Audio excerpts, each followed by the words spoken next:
መልከቱልኝ ይህንን ወንበዴ ስዳደግ እሱ ቀሎ እኛን ሊያቀል ፈልጎ ነበር።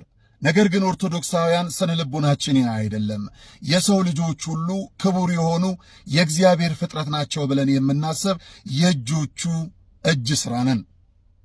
ይህ ግለሰብ መላእክቱን ጻድቃን ሰማዕታቱን ዝቅ ለማድረግ ምስላቸውን በመቅደድ በመሰባበር እንዲህ ሊዘባበትብን ሞክሯል።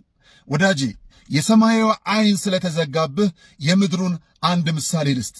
ኢትዮጵያን የሚጠሏት ሰዎች ኢትዮጵያን የሚያቃጥሉ መስሏቸው ባንዲራዋን ሲያቃጥሉ ተመልክተናል። ኢትዮጵያ ግን አልተቃጠለችም። ታዲያ የሰማያዊ ዓይን ተጋርዶብህ በምድሩ ይህንን ምሳሌ ከሰጠው ጻድቃን ሰማዕታቱን ብሎም መላእክቱን ብትቀዳቸው ብትሰብራቸውም እነሱ ግን ከክብራቸው ዝቅ አይሉም።